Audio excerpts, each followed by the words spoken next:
हर हर महादेव, जय भोलेनाथ। नमस्कार दोस्तों, मैं हूँ रेखा। आप सभी का आपके अपने यूट्यूब चैनल पर बहुत बहुत स्वागत करती हूँ।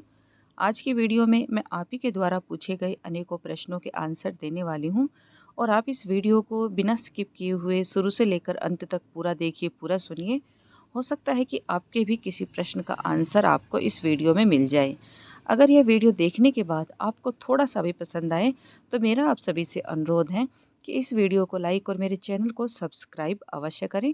बेल आइकन को भी प्रेस कर लें ताकि पूजा पाठ, व्रत, त्योहार जैसी सभी महत्वपूर्ण वीडियो का नोटिफिकेशन आप देख पाएँ सबसे पहले।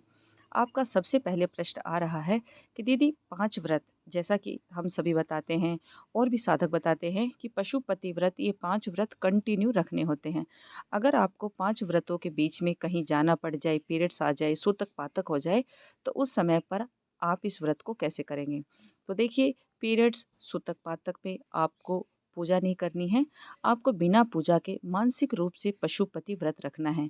अगर आपको 5 व्रत के बीच में कहीं जाना भी पड़ जाए तो उस समय पर भी आपको केवल मानसिक रूप से व्रत रखना है और अगले सोमवार से पूरे विधि विधान के साथ आपको पूजा करनी है। इसी तरह से आप अपने 5 व्रत कंटिन्यू रख पाएंगे और आपका व्रत बीच में खंडित भी नहीं होगा। आपका अगला प्रश्न है कि दीदी, पशुपति व्रत में शाम के समय जो छठा दीपक दरवाजे पर लगाते हैं, अगर किसी वजह से गलती से हम वो दीपक लगाना भूल जाएं तो क्या हमारे पांचों व्रत खंडित हो जाएंगे? क्या हमारा व्रत गिना जाएगा या फिर हमें पांचों व्रतों की शुरुआत फिर से करनी होगी? तो पशुपति व्रत जो शाम की पूजा होती है वो इसमें मुख्य रूप से की जाती है।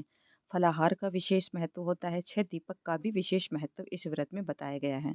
अगर आप किसी वजह से छठा दीपक दरवाजे पर लगाना भूल जाते हैं तो आपको इस व्रत को 5 व्रतों की गिनती में नहीं लेना है, क्योंकि छठे दीपक का इस व्रत में विशेष महत्व होता है। क्योंकि छठा दीपक दरवाजे पर लगाया ही इसलिए जाता है ताकि कोई नकारात्मक ऊर्जा, बुरी शक्तियां हमारे घर के अंदर प्रवेश ही ना कर पाएं और हमारी मनोकामनाएं शीघ्र ही पूर्ण हो जाएं।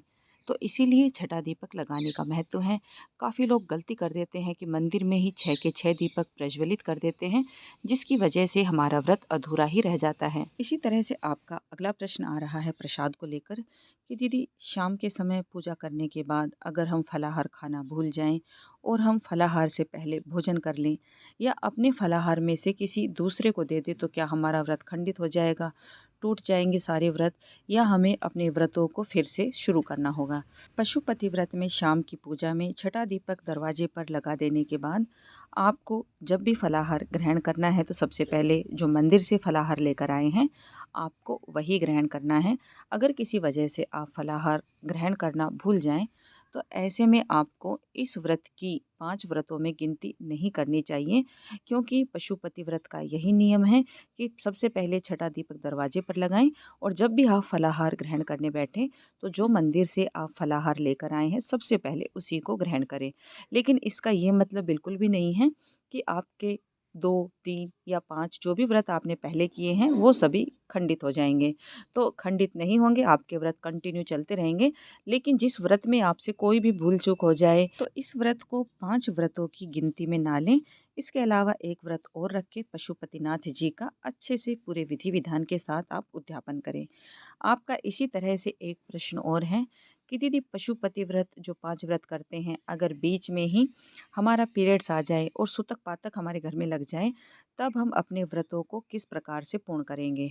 तो अगर बच्चे के जन्म के बाद अगर आपके घर में सूतक लगा हुआ है तो 5-7 दिन में ही वो सूतक समाप्त हो जाता है। उस समय पर आप पीरियड्स के समय जिस तरह से व्रत करते हैं मानसिक रूप से, उस तरह से आप अपने व्रतों को कर सकते हैं। अगर आपके घर में किसी की मृत्यु हो जाती है तो मरणावस्था में सूतक कम से कम 15 दिन तक चलता है। तो जब तक आपके घर में हवन शुद्धिकरण अच्छे से नहीं हो जाता, ब्राह्मण भोज नहीं हो जाता, उससे पहले आप अपना व्रत है वो कंटिन्यू नहीं कर सकते, आप अपने व्रत की पूजा नहीं कर सकते। हाँ, अगर आपने 3 या 4 व्रत पहले से किए हैं तो मानसिक रूप से आप उन व्रतों को पूर्ण करके और पूरे विधि विधान के साथ आप उनका उद्यापन कर सकते हैं। इसी तरह से जो बहुत ही ज़्यादा ज़रूरी प्रश्न था मैंने इस वीडियो में वही लिया है। अगर यह वीडियो देखने के बाद अभी भी आपका कोई प्रश्न है तो निसंकोच आप कमेंट करके मुझसे पूछ सकते हैं।